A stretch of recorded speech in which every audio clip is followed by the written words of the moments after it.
Hi everyone, this is Gary House, and today I'm making butterflied tri-tip, Mexican red rice, and super easy refried beans on the Cooking Everything Outdoors show.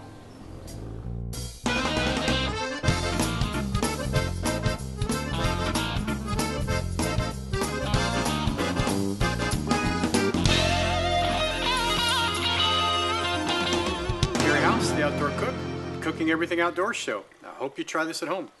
To make our butterflied tri-tip fajitas, we need to marinate our tri-tip, and we also have to butterfly it. So before I butterfly it, I want to show you the ingredients we're going to use. What I have here is a tri-tip, and this is about 2.5 pounds.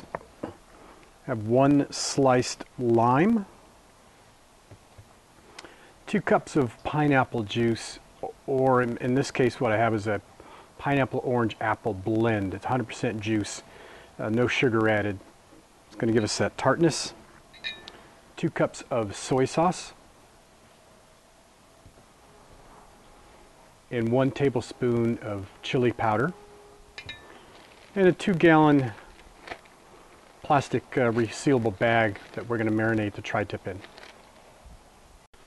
So traditionally tri-tip's not butterflied. In fact, one of the ways that I've heard about this is a double butterfly, which you butterfly it and then you butterfly it again, so that there's going to be 4 flaps there, and that's a little bit more than I want to go. It does create a very thin tri-tip, which is a very fast grill, and that's why they do that. So we're going to take this one, and we're just going to butterfly it so that it opens up, and it's going to reduce the cooking time, and it's going to also present more surface for the marinade to attack to help tenderize and flavor it. And so just very carefully take a sharp knife, and you want to, just like I've shown you with chicken and everything else, just slice that, bookmark, so it's almost all the way through, and I have to do half at a time.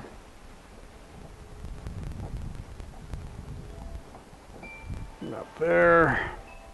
I'll flip that over, get my mark as close to it as possible. And don't worry if it's not perfect. If it was perfect, then it wouldn't be fun, right? And just get it so it looks like that, and it's going to lay flat. And be of an even consistency.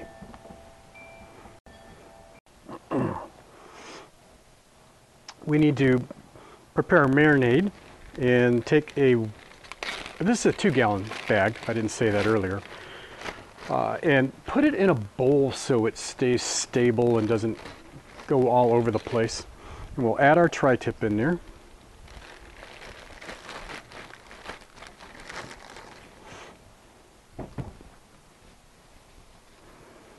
Our limes, chili powder, soy sauce,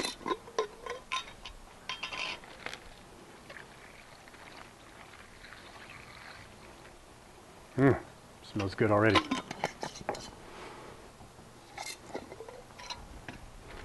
And in our case, pineapple orange apple juice.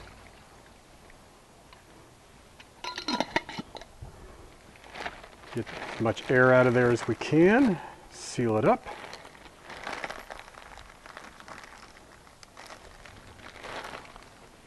Give it a good mix to get everything coated up.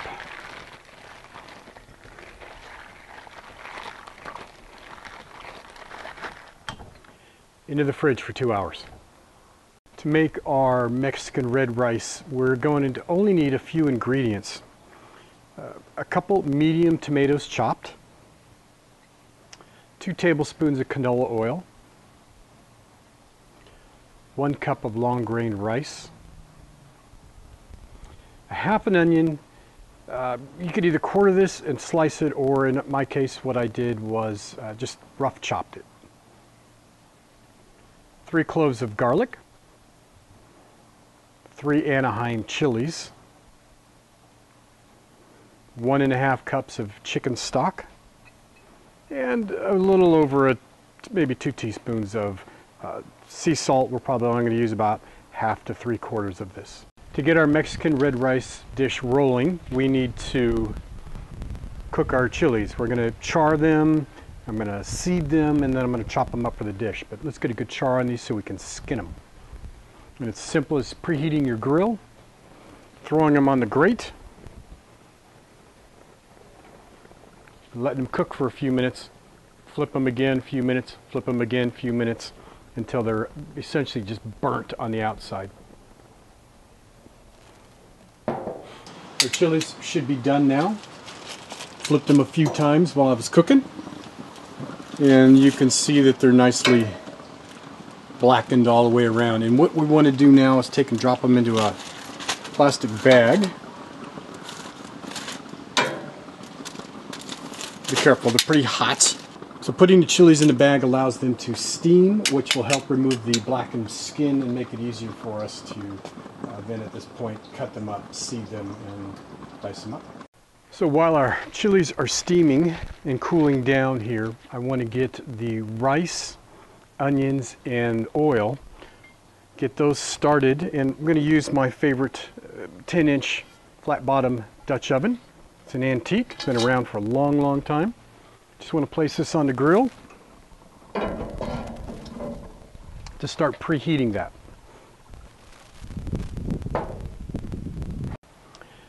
So our Dutch oven has been preheating for a few minutes. And I want to add our canola oil.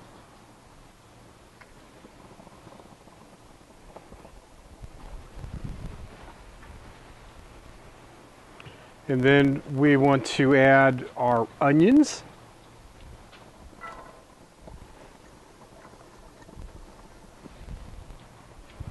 And our rice. So what we're going to do here is, while this is cooking, we're going to be basically sauteing the onions and getting the rice to a nice deep golden brown color.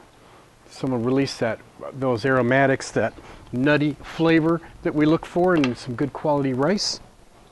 So we'll let that cook and probably take about 5 minutes. So let's have a go at skinning and seasoning these chilies. So they've cooled down enough to where I can handle them, and the skin comes off extremely easy. It almost just unwraps, if you will.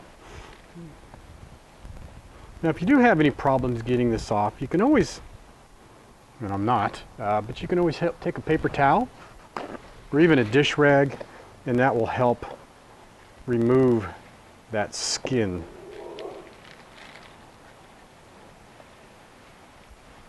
And this is just coming off perfectly.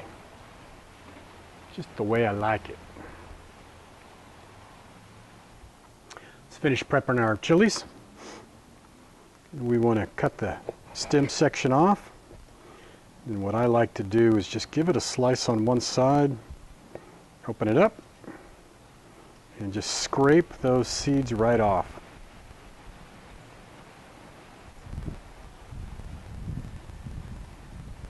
As simple as that. There might be a couple leftovers, but no big deal. Again, slice the top, slice it open, lay it out flat, and just scrape those seeds right off. That works with just about any chili.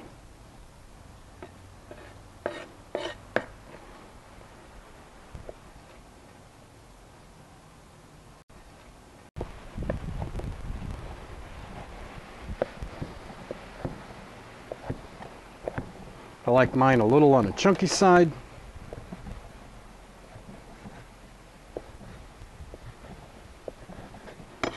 That's roughly what I'm looking for, so that we get a nice bite-sized piece of chili in every mouthful of rice. Got a couple in there that are a little bigger, give them a little chop.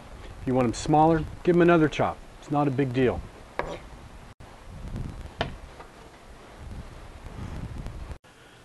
Now that our rice is at a beautiful golden brown, I'm going to get my garlic in there. You see this is just absolutely golden. Let's stir this garlic in there now.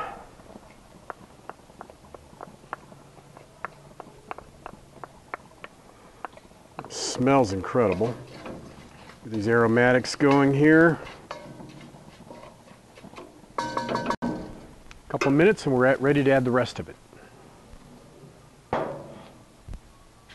Our garlic's been simmering or sauteing, and now we want to add the rest of our ingredients. So I want to get my chilies in here.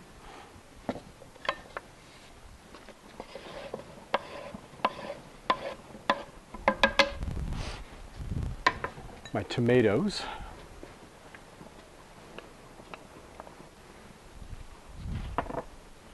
Chicken broth, 1.5 cups. That's homemade chicken stock, by the way.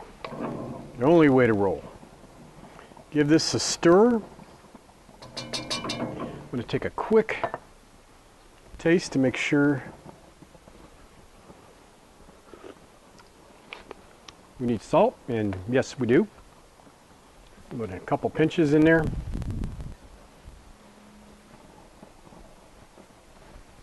I'm going to cover this back up, excuse me, with the lid. I'm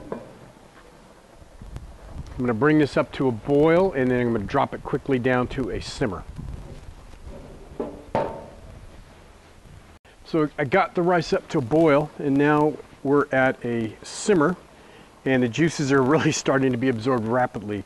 In probably 10-15 minutes tops, I'm just going to cook this down until the obviously the chicken stock has been absorbed. That's the word I was looking for. Such a big word. Absorbed. And then I'm going to take it off and we're going to let it rest for another 10 minutes or so. And it's going to be ready to go. All right, so about 10 minutes have gone by. Take a look at our rice. Oh, the smell. Okay, that looks absorbed. I think we're where we need to be. Let's give this a quick stir. A little bit longer, but you can see the color in this. The flavors are going to be just incredible. I'm going to give that just a few more minutes.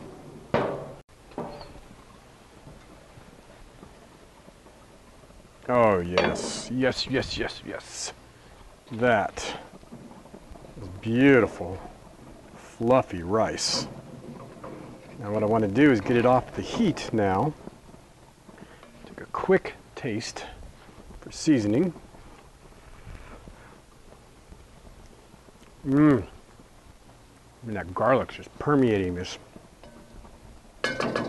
You could salt it up from there if you want, but I'm going to take it off the heat and we're going to let it set for 10 or 15 minutes there. Delish.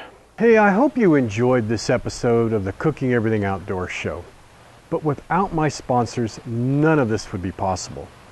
Camp Chef at OutdoorCooking.com and Island Grillstone at IslandGrillstone.com. Two great companies with really fantastic products. Go visit them, go say hi, and go buy something. If you want to find out more about me, you can find me on Pinterest, Facebook, Twitter, YouTube, iTunes, and of course, cooking-outdoors.com, where I'm always coming up with something crazy and new. This is Gary House, and I will see you when I see you.